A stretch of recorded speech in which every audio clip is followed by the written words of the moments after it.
अब अहम मुद्दे पर आएंगे, क्योंकि नए आर्मी चीफ देश को मिले हैं। Upendra Dwivedi sir northern command के कमांडर रह चुके हैं, लंबा एक्सपीरियंस उनके पास है। और आज जो तस्वीरें सुबह सुबह आई तो देखा हमने कि वो एलएसी और एलओसी के दौरे पर हैं। कौन कौन सी वो चुनौतियां हैं सर जिनको पार पाना उपेंद्र द्विवेदी सर के लिए जरूरी होगा उनके टर्न में, जो भी उनको काल मिला है 2, 2.5, 3 साल जब तक वो आर्मी चीफ रहेंगे? बहुत इम्पोर्टेंट क्वेश्चन आपने ये पूछा है, बिकॉज ये बहुत ज़रूरी है व्यूअर्स को जानना कि हमारी फौज के सामने क्या चुनौती आएगी और जनरल द्विवेदी उस चुनौती का सामना अगले 2-2.5 साल में कैसे करेंगे। आपने देख लिया कि उनका पहला विजिट पुंछ राजौरी की तरफ था और इसको एलसी की तरफ था।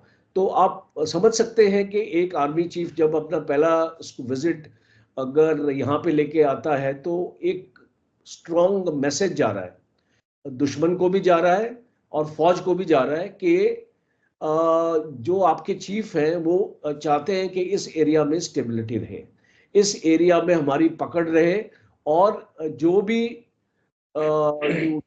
इंसिडेंट्स हुए हैं जिसमें कमियां पाई गई हैं उस कमियों को दूर किया जाए। तो सबसे पहली प्रायोरिटी जो आर्मी चीफ की रहेगी वो है कि जो ये साउथ ऑफ पीर पंजाल का जो रेंज है और जिसमें हमने देखा कि डिप्लॉयमेंट में गैप्स थी जिनको अब भर दिया गया है और जो अभी फोर्सेस वहां पे पहुंच गई हैं, इस एरिया को स्टेबलाइज करना। तो सबसे पहली प्रायोरिटी आर्मी चीफ की रहेगी कि हम इस एरिया को निगलेक्ट नहीं करें, और जो भी इनकर्शंस हुई हैं, जो भी इन्फिल्ट्रेशंस हुई हैं, हम यहाँ पे counter terrorism grid, counter infiltration grid, और जो इंटेलिजेंस में कमी आई है हम उसको दुरुस्त करें। तो ये एक पहला टास्क मुझे लगता है।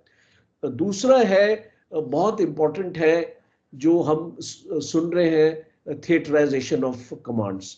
आप ये देखिए कि गवर्नमेंट चाहती है कि अगले 1 साल के अंदर ये थिएटराइजेशन जो अभी फर्स्ट फेज में है और जो पायलट प्रोजेक्ट है जो हम अपना जो हमने स्टार्ट किया है, जिसमें वेस्टर्न थिएटर को हमने लिया है एज प्रायोरिटी 1, और जो साउथ वेस्टर्न कमांड है जो आपकी जयपुर में है, वहां पे ये पायलट प्रोजेक्ट अभी ये लॉन्च हो रहा है, जो इस थिएटराइजेशन के जो भी प्रॉब्लम एरियाज है उसको आइडेंटिफाई करेगा। और फिर इसके बाद हम इसको नॉर्दर्न और जो हमारी ईस्टर्न बॉर्डर्स हैं, जो थिएटराइजेशन जहाँ पे प्लान्ड है, और जो सेंट्रल कमांड है जहाँ पे हमारा लखनऊ में इस वो हेडक्वार्टर बनेगा सेकंड थिएटर का, और थर्ड थिएटर का हेडक्वार्टर होगा कारवार में, गोवा के पास, जहां पे मैरीटाइम कमांड बनेगा। तो ये 3 कमांड जो है थिएटराइजेशन के, जो 3 कमांड में शुरुआत होगी, और सबसे पहला होगा आपका जो वेस्टर्न थिएटराइजेशन, जो साउथ वेस्टर्न कमांड में पायलट इसका प्रोजेक्ट अपना बनेगा। तो वो एक सेकंड चैलेंज रहेगा, बिकॉज जॉइंटनेस और इंटीग्रेशन, ये 2 वर्ड्स बहुत इंपॉर्टेंट है समझना, क्योंकि जब तक हम अपनी लड़ाई में जॉइंटनेस और इंटीग्रेशन नहीं करेंगे, हमारी जो ताकत है हम उसको ऑप्टिमाइजेशन के तरफ नहीं लेके जा पाएंगे। नेक्स्ट चैलेंज रहेगा मॉडर्नाइजेशन और टेक्नोलॉजी इन्फ्यूजन। आप जानते हैं कि 2023 फौज ने अनाउंस किया था ईयर ऑफ ट्रांसफॉर्मेशन, और 2024 हमारे पिछले आर्मी चीफ ने अनाउंस किया था ईयर ऑफ टेक्नोलॉजी अब्जॉर्प्शन। अब ये बहुत आसान है टेक्नोलॉजी के बारे में बात करना। हम बोलते हैं आर्टिफिशियल इंटेलिजेंस लेके आएंगे, हम क्वांटम कंप्यूटिंग लेके आएंगे, ब्लॉकचेन लेके आएंगे, और रोबोटिक्स लेके आएंगे और डाटा एनालिटिक्स लेके आएंगे। ये जो सारी मॉडर्न टेक्नोलॉजीज हैं, फौज को टेक्नोलॉजी की आदत नहीं है। आप भी रहे और मैं भी रहा हूं। हम इतने सालों से कोई भी जब टेक्नोलॉजी फौज में लेके आते थे, हम जनरली उससे दूर रहना इसको प्रेफर करते थे कि आप जानते हैं कि अगर हम ऑटोमेशन भी फौज में लेके आए तो ऑटोमेशन से भी आपको जो है काफी, हमारे जितने भी वॉर गेम्स होती थी हम उसको कंप्यूटर में नहीं लेके आते थे कि उसमें सिक्योरिटी कंसर्न था कि हमारा डाटा ना लीक हो जाए। तो अभी इस तरीके की सोच को अलग करना पड़ेगा फौज में, और टेक्नोलॉजी अब्जॉर्प्शन एक चैलेंज रहेगा इस चीफ के लिए। और क्यों चैलेंज रहेगा? क्योंकि 70% जो हमारे पास इक्विपमेंट है वो हमारे पास लेगेसी इक्विपमेंट है। इसका ये मतलब है कि वो हमारे पास पुराना इक्विपमेंट है जिसको हमने मेंटेन करना है, और वो एनालॉग सिस्टम्स के ऊपर बेस्ड है, डिजिटल सिस्टम्स के ऊपर बेस्ड नहीं है। अब आपने एक ट्रांसफॉर्मेशन लाना है, एनालॉग से आपको डिजिटल में आना है, तो जितने भी पुराने सिस्टम्स हैं आपको उसको अपग्रेड करना पड़ेगा। तो और जब एक बहुत आसान होता है जब एक नया सिस्टम आता है और उस पे अगर आप अपना ट्रेन करते हो, वो एक्चुअली एक इजियर वे आउट होता है। पर जब आपके पास पुराना इक्विपमेंट होता है और आप उसको अपग्रेड करते हो और उसके ऊपर ट्रेन करना पड़ता है, क्योंकि आपकी पुरानी ट्रेनिंग अलग थी और आपने उसको चेंज करना, इक्विपमेंट वही रहेगा, तो वहां पे चैलेंजेस आएंगी। तो एक मैं मानता हूं ये चैलेंज आएगा। तीसरा जो इंपॉर्टेंट चैलेंज हमने ऑलरेडी अभी डिस्कस कर लिया, अग्निवीर, ह्यूमन रिसोर्स मैनेजमेंट। अब ह्यूमन रिसोर्स मैनेजमेंट में फौज में क्या चैलेंज आने वाला है? हम समझते हैं कि आज हमारे पास 12 लाख की फौज है जी।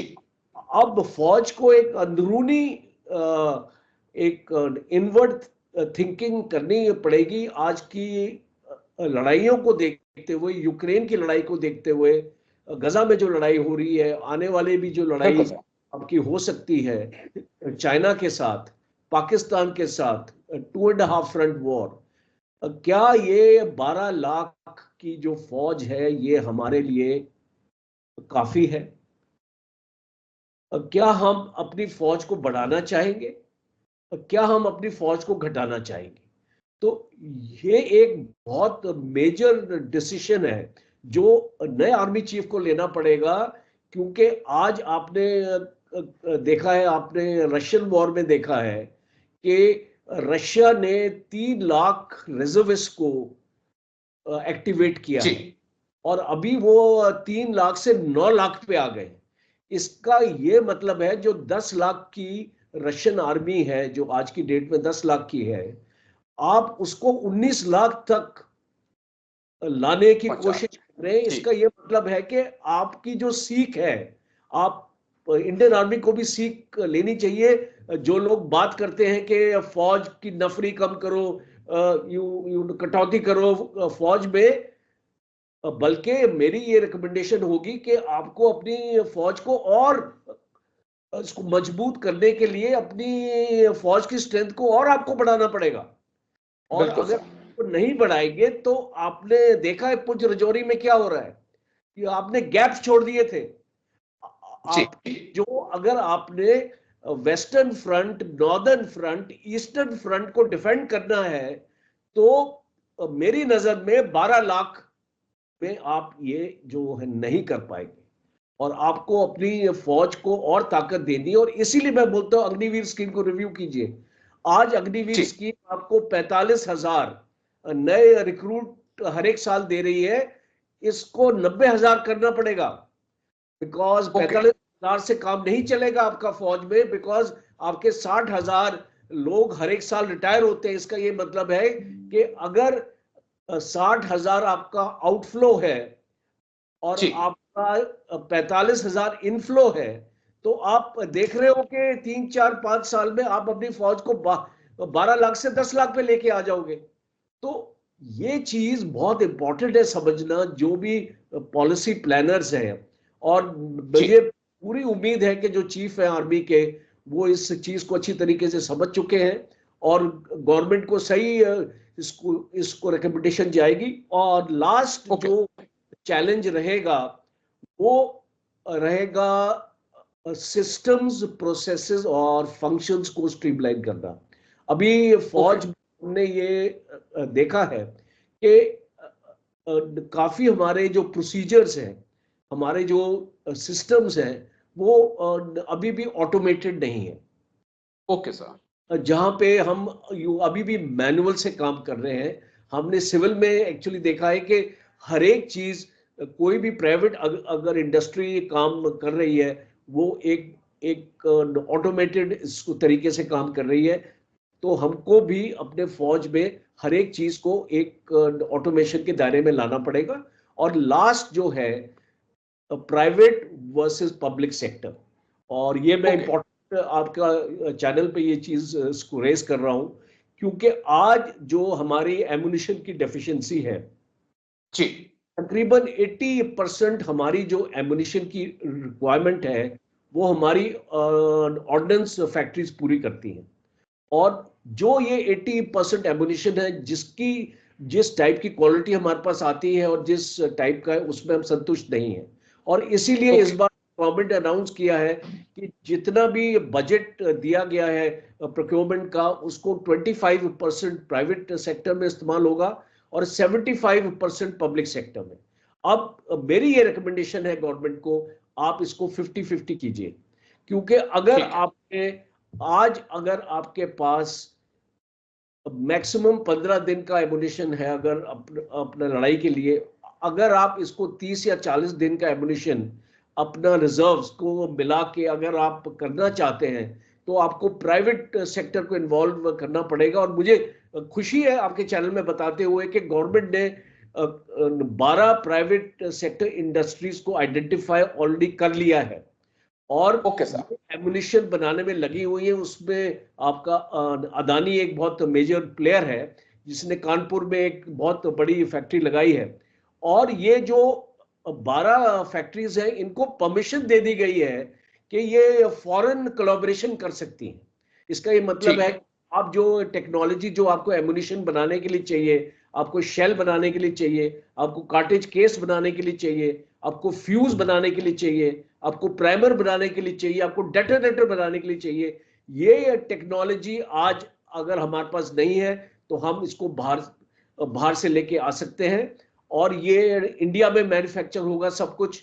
आपने सुना भी होगा कि हमने इजराइल को भी इस मुश्किल वक्त में एमुनिशन किया है। तो और जो बाकी कंट्रीज में भी जा रहा है, तकरीबन 75 कंट्रीज में हम एक्सपोर्ट करते हैं एमुनिशन अपना। तो ये जो एक्सपोर्ट हमारे पास टारगेट जो गवर्नमेंट ने दिया है 35,000 करोड़, अगर आपको इसको 2025 तक इसको अंजाम अपना देना है, तो आपको प्राइवेट सेक्टर को ज्यादा आपको लेके आना पड़ेगा। और ये भी एक बहुत बड़ा चैलेंज रहेगा आर्मी चीफ के लिए कि हम अपनी सोच को कैसे बदली करें फौज में और अपने आप को प्राइवेट सेक्टर की तरफ कैसे अलाइन कर सकते हैं। राजेश जी। जी सर, काफी डिटेल से आपने बताया, है। लेकिन उपेंद्र द्विवेदी सर की क्योंकि जब यहीं पर वो पोस्टर थे जम्मू कश्मीर में, तब हम देखते थे कि कई जगह पे ऑपरेशन चल रहे होते थे और वो खुद पहुंच जाते थे। उनकी वो तस्वीरें बहुत वायरल हुई हैं। तो इसका कितना इम्पैक्ट पड़ेगा सर, क्योंकि उन्होंने खुद जम्मू कश्मीर के हालात को देखा है, बदलते हुए, बिगड़ते हुए, इसका कितना इम्पैक्ट होने वाला है? देखिए, एक चीज बहुत इंपॉर्टेंट है कि general Dwivedi northern army commander रह चुके हैं और वैली में भी सर्विस है उनकी काफी।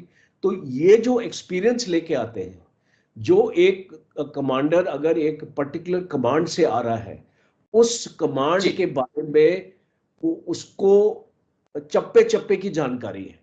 हर एक बॉर्डर एरिया को जनरल द्विवेदी ने रेकी किया होगा जब वो नॉर्दर्न आर्मी कमांडर होंगे।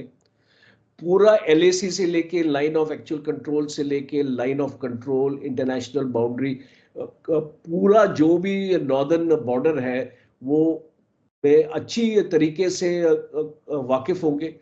और जिस टाइप की ब्रीफिंग्स, डिस्कशंस उनके नॉर्दर्न कमांड में हुए और फिर अपने कोर कमांडर्स के साथ इंटरेक्ट किया, आपका 15 कोर 16 कोर, ये जो पूरी इंटरेक्शन जब एक कमांडर करता है और फिर वो उसके बाद चीफ बनता है, तो वो एक ऐसी अंडरस्टैंडिंग लेके आता है जो जहां जहां पे कमियां हैं वो उनको पता है। और बिल्कुल सर, मुझे कोई डाउट नहीं है कि वो इस एक्सपीरियंस को जब लेके आएंगे अपने इसको चीफ के टेन्योर में, और जिस तरीके से वो अंजाम देंगे उस चीज को, और मुझे ऐसे लगता है वो एक टाइम बाउंड ऑब्जेक्टिव्स देंगे अपने कमांडर को कि मुझे इस टाइम तक ये चीज जो भी ऑब्जेक्टिव मेरे सामने है वो उसको आपने कंप्लीट करना है। तो इसको मुझे ऐसा लगता है कि वो टाइम बाउंड ऑब्जेक्टिव से काम करेंगे, और बहुत ही सक्षम कमांडर्स हैं आज हमारी फौज में। जितने भी आर्मी कमांडर्स आपने देखा, अभी एक मेजर ओवरऑल हुआ है, 5 कमांड्स में हमारे नए आर्मी कमांडर्स आए हैं। तो जब भी कोई नया बंदा आता है वो नई अपनी सोच लेके आता है, और मुझे ऐसे लगता है कि एक ट्रूली ट्रांसफॉर्मेशन पीरियड हम अगले 2-2.5 साल में फौज में देखने वाले हैं।